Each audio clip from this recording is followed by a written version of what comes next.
Good evening and welcome to the Cardinals Scoreboard Show, brought to you by the Dugout Sports Grill. We're joining you here tonight at the Z-Plex. As you can see behind us, progress is being made. The restaurant will be open to the public in a few weeks, and you'll be able to join us on Monday evenings for the Cardinal Scoreboard Show. This is Trey Graham along with Cardinals head football coach Matt Nally. And Coach, pretty cool to see the progress coming along. Yes, sir. Yes, sir. It's always impressive to come in here, and it's always impressive to see what has been put together and whatnot. And it's fun to you get to watch about every sporting event you could possibly think of. So yes, sir. It's really, really neat. We're glad you are joining us, and again, you'll get to come to the Dugout Sports Grill here in a few weeks. As we talk with Coach Matt Nally every week, we get to ask some questions that the audience asks, the fans like to know. So, Coach, we'll talk about Midlothian heritage in a few minutes. We'll talk about the Paris Wildcats in a few minutes. But I want to talk about the scout team. Yeah. Yes, sir. Some of us have been there in our lives. Right. Yes. Right. The further you go in the sport, the more likely you are to end up there. So, talk about who's on it. What does it mean? The term. What does it mean? How do you use those players? Just the whole definition. So I'm going to go all the way back to fall camp and talk about it. So what we try to do in fall camp is do as much good on good as possible. So what I mean by that is the one varsity versus the one varsity. And as you progress through the season, you start to get more scout team looks just because of the fact of you don't want to get a kid hurt in a drill. So a scout team is a very, very honorable thing.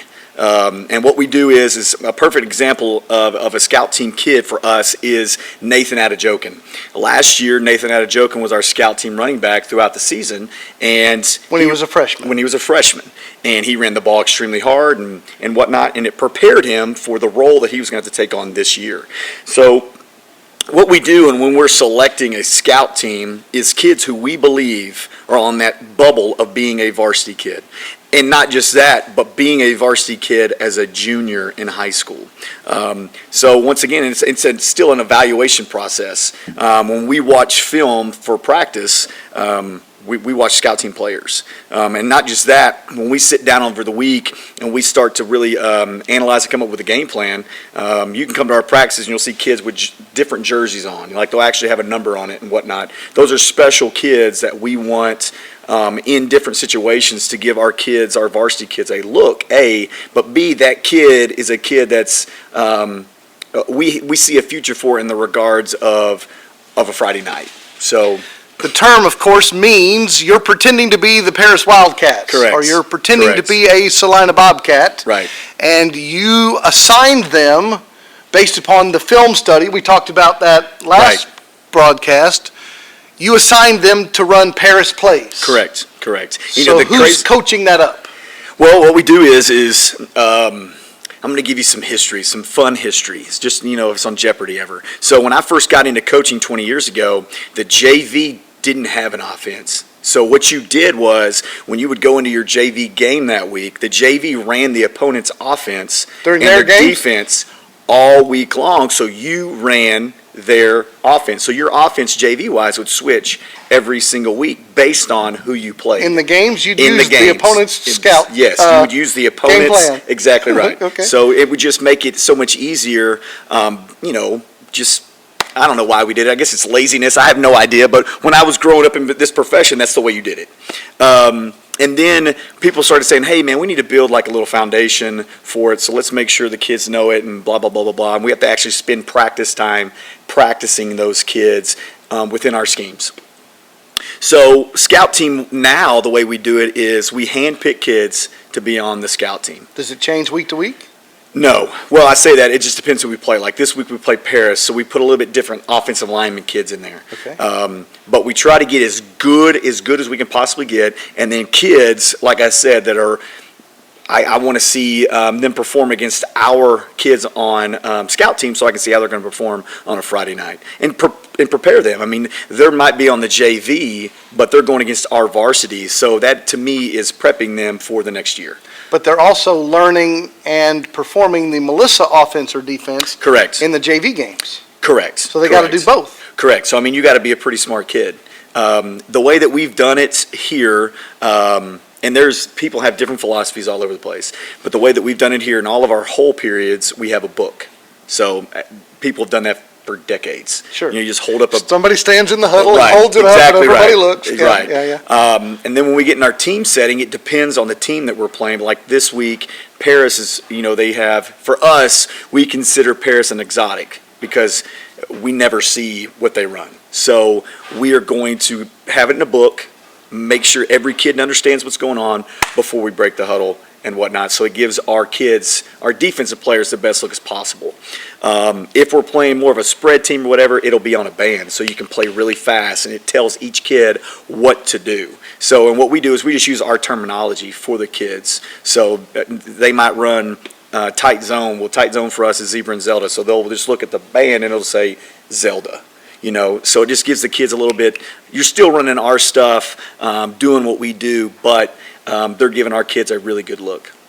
So we talked last broadcast about scouting the opponent. Right. So once you scout them on film, then you have to build the scout team game plan. Correct. So who's doing that?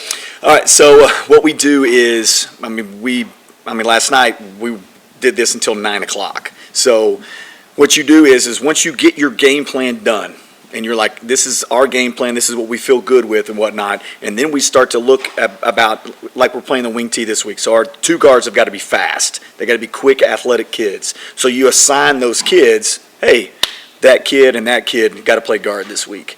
And then you're like, in the regards when we played Memorial, the Zepto kid, the receiver, we were like, hey, that kid's got to be a stud receiver. So you put a 2 on that kid and you go and just make sure that we're aware of number 2.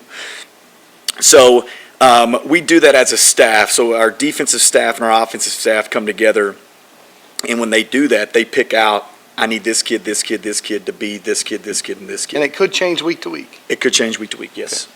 So now take a minute and brag on some of your scout team players that are doing the good job for you. Well, the thing that stinks about being a scout team kid for us is you're a scout team kid in run hole, which is, just defense is, it's 2 sessions of 10 minutes a day, so it's 20 minutes, and then 2 sessions of pass hole every day, and then today was 1 team setting, but tomorrow will be 2 team settings, 2 pass holes, 2 run holes. So you're involved in that side of the ball so much. So all of them are studs. But for me personally, Cody Scanlon's a kid that stands out. Andrew Baxley's a kid that stands out. Clark Packard is a kid that stands out. Bishop Curry is probably the guy when it comes to scout team, just because of the fact of, you really emphasize, hey guys, we got to give a good look. And that kid is going to give a good look every single time. So those are the kids that really stand out for me. Now, like I said, if you came to a practice and you saw what they really did, and you get a Nigel in a cave just beating your head in, you know what I mean? All of them do a fantastic job. So I kind of have to give kudos to all of them. And now if you ever go to practice or watch practice and you hear the coach say, give us a good look, you know exactly what that means. That's right. Coach language for you're not being a very good Paris Wildcat right That's now. right. That's exactly right. Yes. That's exactly right. You're Like you watching the Cardinal Scoreboard show from the Dugout Sports Grill. This is Trey Graham with Matt and Allie. I do invite you and your family to worship with us at First Melissa on Sunday morning at 9 a.m. or 10:15 a.m. in person, or join us online Sundays 11:30 a.m. Go to firstmelissa.com to find out more. We're going to take a break, and you're going to get to meet our offensive and defensive players of the week right after this.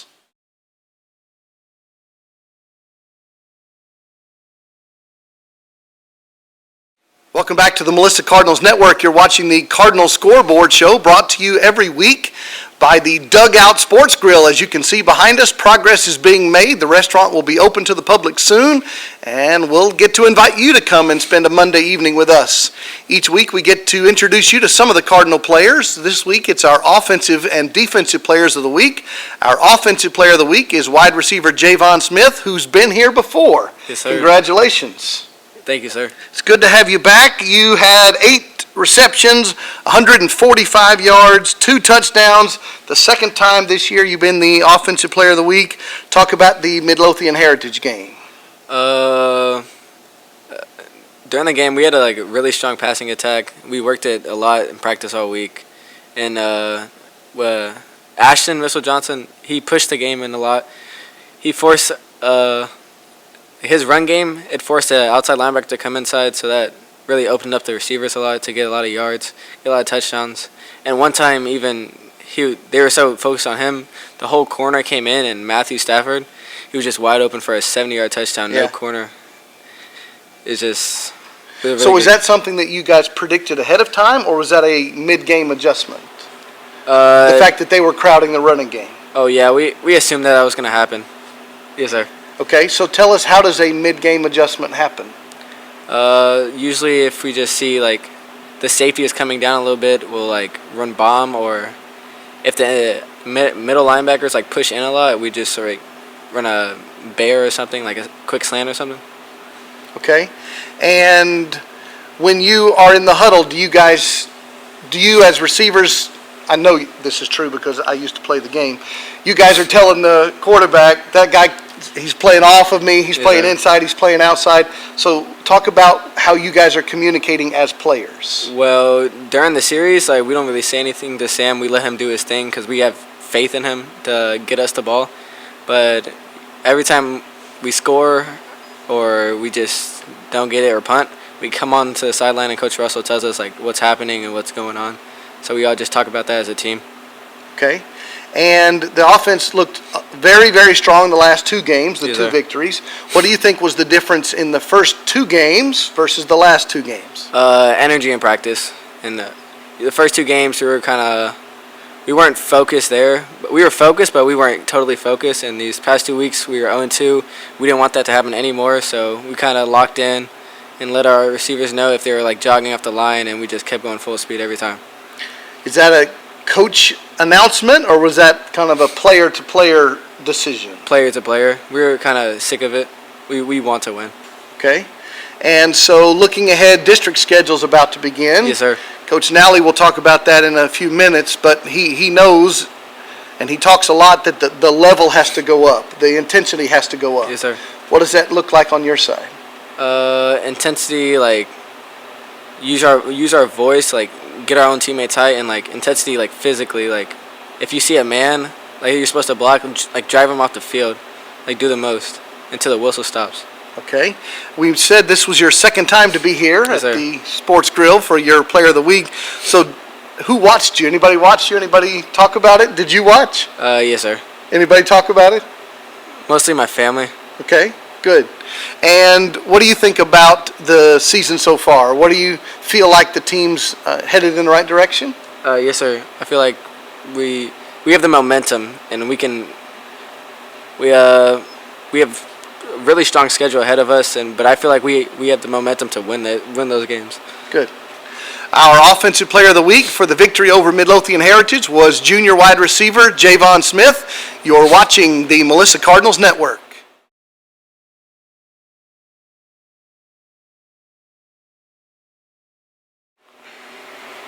Welcome back to the Cardinal Scoreboard Show. We are at the Dugout Sports Grill here at the Z-Plex.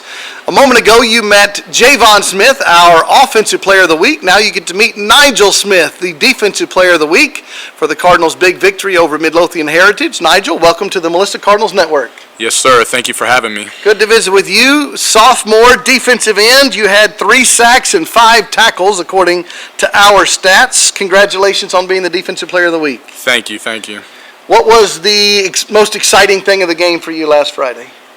For me, like a play I made, probably either the fumble recovery or my last sack, because I think I worked a real good move on that. And that fumble recovery, if I didn't get tripped up, I was taking that to the house. So Yeah? And how's your season developed personally, and then how's the team developed? I think my season has developed really well.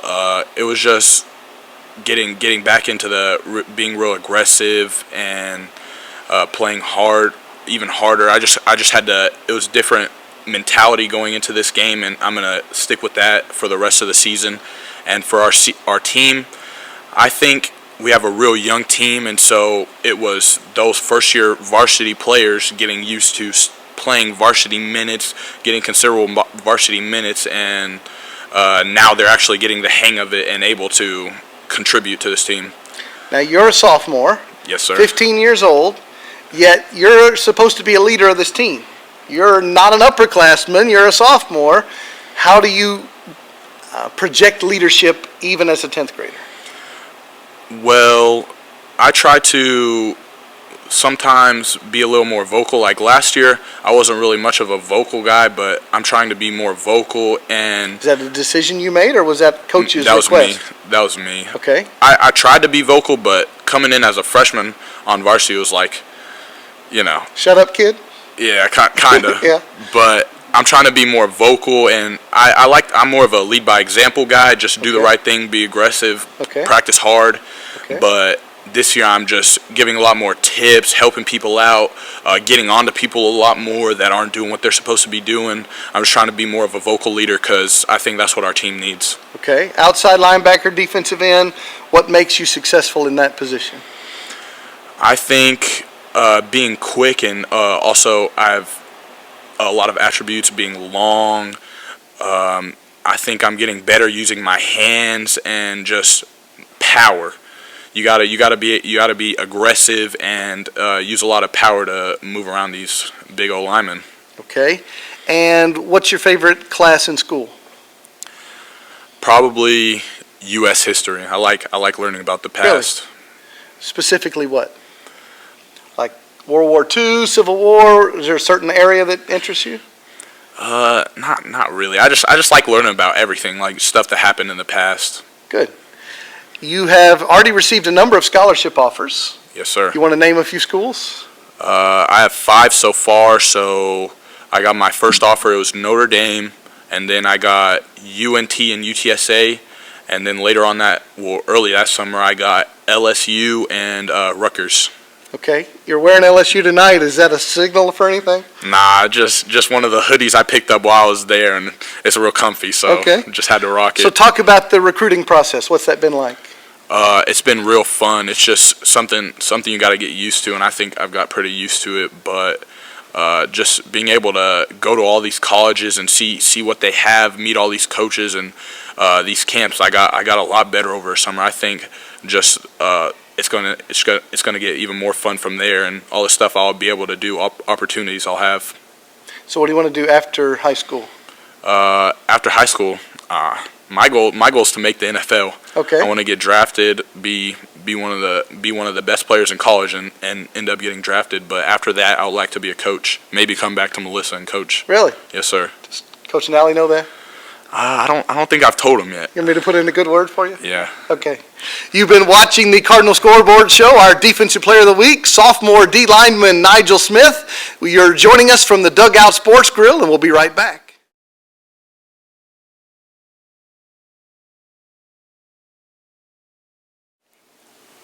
Welcome back to the Melissa Cardinals Network. This is Trey Graham with head coach Matt Nally. You're watching the Cardinal Scoreboard Show from the Dugout Sports Grill at the Z-Plex. We'll invite you to join us in person in a few weeks when the restaurant opens. Now let's turn our attention to last week's ball game. Big victory over Midlothian Heritage. Final score was 48-28. Coach, 0-2 didn't sound so great. 2-2 sounds a lot better. Yes, sir, no doubt. No doubt. We have to really, though, give kudos to and credit to the kids. Coaching, obviously, kids are so resilient, and when you're sitting there and you're staring 0-2 in the face, and you're in that coaching office, things can get tense.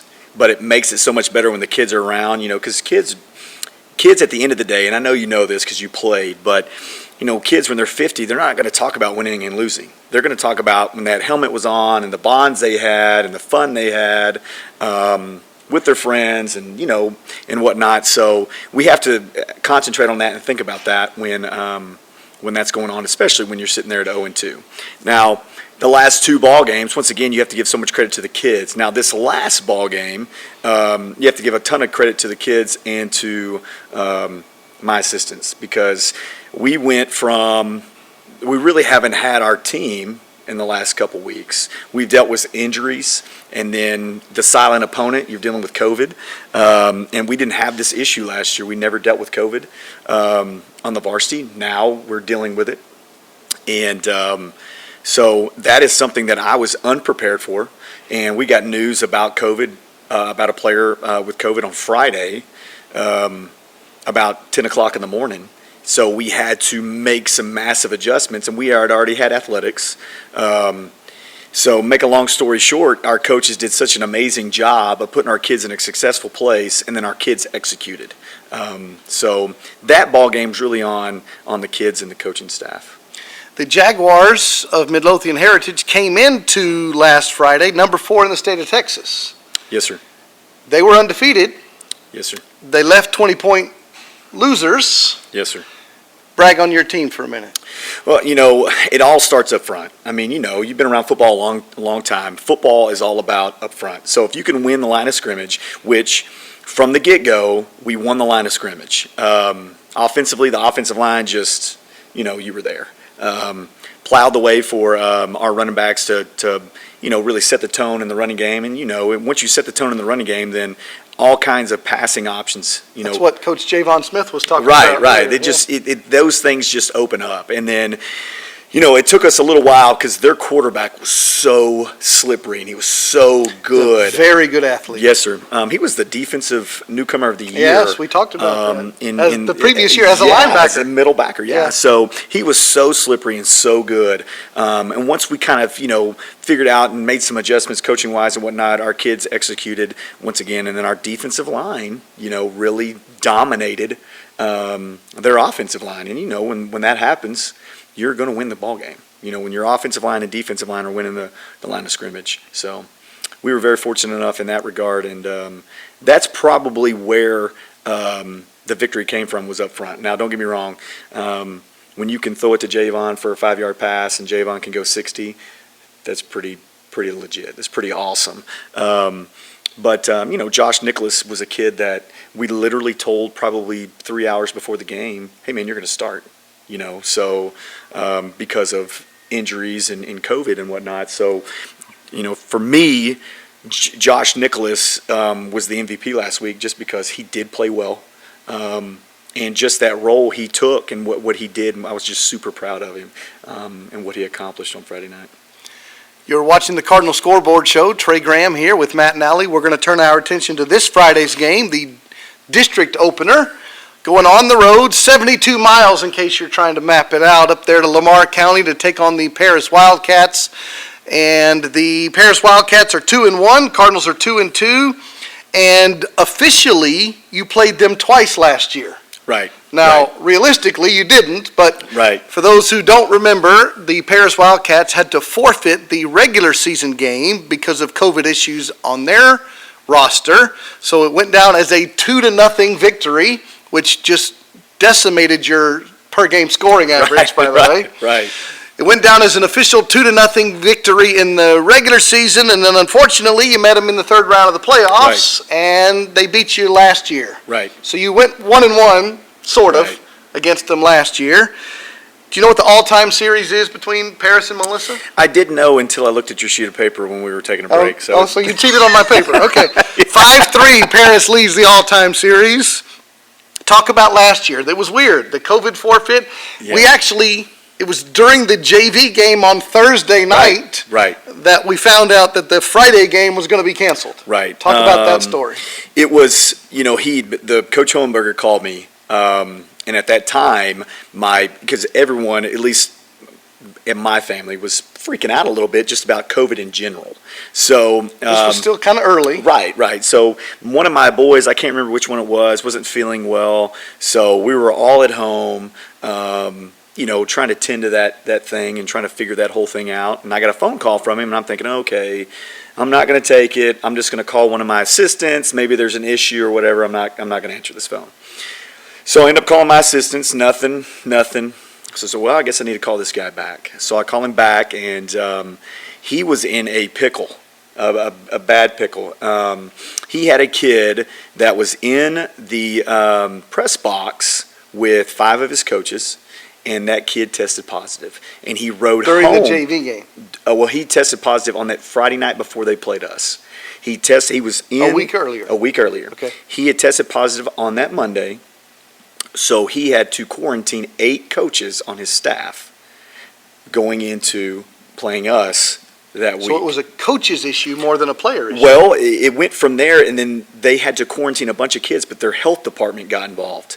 And their health department said, in the county. yes, and said, you're going to shut it down for 2 weeks. So they actually lost to us and Anna last year because of COVID. But that would be this year's 4-0 Anna Coyotes. right. Which we'll talk about later. But if you're an Anna Coyote fan, 4-0's it's a rare treat for you up there in the purple world. Yes, sir. All right, you talked about Coach Stephen Hohenberger. The quarterback's name is Luke Hohenberger. He's Right. a 3-year starter.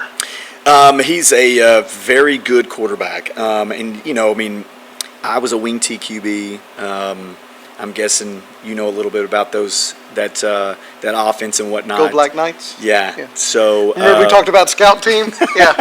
I was really good at Cornell's offense. And yeah. So he is really good at what they ask him to do. He's kind of like playing a linebacker, playing quarterback. Obviously, everything's going to go through that kid. He is probably their best overall football player, and very extremely physical. You know, we can go back to last year. It was 4th and 4, and they run outside veer, and he makes the wrong read and pulls it. But, you know, once you're a competitor and the game's on the line, you want the ball in your hand. And he pulls it, like I said, makes the wrong read. He pulls it, and he drags us for 5, and he gets the first down. You know, so just massive respect for him and his play and just his physicality at the position. And then defensively, it's going to go through Hohenberger again, number 22, Trevin Hohenberger. He is just a sophomore, but he's extremely physical, 5'10", 200-pound kid, and you know, we've got our hands full with all 3 of the Hohenbergers. If you were listening to the broadcast last Friday, you might have heard Coach Steele and I say that there were 3 teams in the stadium. There was Midlothian Heritage, there were the Melissa Cardinals, and the entire Paris coaching staff was there. Right. Because that's what their wives wanted them to do on their night off, was to come sit in the fence line lawn chair section of Right, Melissa Cardinal right. Stadium. So what does it mean? Do they get a little bit of an advantage? Did they get a little boost because they got to come see you play in person? You know, obviously we've done it. You know, when it's our bye week, we will go watch Anna play Paris. Now, what we do is we split it up. So, like, I'll have a coach or a group of coaches go watch Anna, a group of coaches go watch Terrell and, you know, Kaufman and everybody. But what you do is you really just get to look at kids. So, perfect example is if I was playing us, I would want to know how big Ty Gerard is, you know, in person. I would want to know how big Nigel Smith is in person. I would want to know how big Matthew Sanford and Kennedy Brantley and Carson Maynard in person, how big those kids are, just because of the fact our philosophies and schemes and whatnot, and everyone's does the same thing. It's based off of personnel. Like when we're going to this Paris game, our game plan is our game plan, but it's based off of personnel. You're going to see certain kids in certain situations, and you're going to be like, okay, well, they think that this kid could be in a better situation here than there and whatnot. So that's really what people do. So they're there just to do the eye test, because honestly, you don't get anything. You don't he's on the fence line to get our snap count. It's it, and to look at kids. But besides that, I mean, they can't get the playbook, or, you know, if they hear Zelda, they, you know what I'm saying? You can't translate that into the game and whatnot. So really just that. We talked about scouting last broadcast, and just to connect the dots here, Coach talked to you last week about huddle and the film work. Well, those scouting films show you the play, snap to whistle. What the in-person scouting does is you get to see people on the sidelines, you get to see them interact with coaches, you get to see the kicker warm up, the punter warm up, because you're likely not going to kick a field goal during a game, right? Knowing you and your offense, but you can scout a kicker right in the pregame warm-ups, see what his range is, things like that. Yeah, you know, you go back to huddle. Before huddle, you had to go. I mean, I did it. I'm sure Coach Smith did it, and a lot of everyone on our staff that's over 40 did it. You would go scout those teams. You had to. You didn't have a shot. I mean, you had to. It was part of your job. And you would go get their snap count, You would make sure you counted how many kids they had on the sideline, how many kids were injured. You would scout to see where the coaches are, who's in the box, who's on the field. Just all kinds of crazy things and whatnot. Like you're up there drawing plays as the game is going on. So obviously Huddle has changed things, but yeah, that was a huge part of 20 years ago what you did. Sure. One more question about the Midlothian Heritage Jaguars from last Friday. They brought those big posters. You guys have used them over the years, not much. Some teams use them. As I often say on the broadcast, sometimes they mean everything and sometimes they mean absolutely nothing. Right. Sometimes it's like inside jokes that nobody else understands. Right. Talk about the methodology of holding those big posters up. So when I first took over the offensive coordinator position here, the first thing I did was I was so nervous that people were going to steal my signs. So I begged Seth or Coach Stinton to allow me to buy some boards to, play a trick on everyone. So we bought 3 boards, and we used to, hold them up and whatnot, and they meant absolutely nothing. And it was a practical joke, like we had different stuff on it just to make fun of people. But when Midlow, those boards meant something. And the only reason that I knew that was Coach Parker, who's on our staff, his head coach at Burnett worked with Coach Wigington at Midlothian Heritage. So Coach Parker was spitting out the play and the direction of the play From several years ago. So the boards hadn't been updated. No, based off of those boards. So, and those boards really got made famous by Chad Morris when he was at Lake Travis, who he got that from Gus Malzahn. When he was at that Arkansas school, I can't remember what that school was, but that's what made it famous. And then everyone now, if you see a board, for the most part, it doesn't mean anything. Or some people got the board to, protect the signaler, block. right? Yeah. But honestly, you just can't do it. You cannot tell kids, it's counter right, and the kid's like, okay, I got it, because most of the time the ball's already snapped. Right. So, yeah. The boards really mean nothing. We try to bring you an education about football and about the Melissa Cardinals every week. Thank you for joining us for this edition of the Cardinal Scoreboard Show. Be by the channel this Friday as the Melissa Cardinals go on the road to take on the Paris Wildcats. 7 o'clock pregame show, 7:30 kickoff. You can watch online. If you go to YouTube Live, search for Melissa ISD. And of course, you can listen on the radio side as well. Coach Kenny Deal will join me on the broadcast. Thank you for spending your Friday evening with us this Friday. Thank you for joining us here on the Cardinal Scoreboard Show from the Dugout Sports Grill. For Matt and Allie, this is Trey Graham saying good night, Cardinals fans.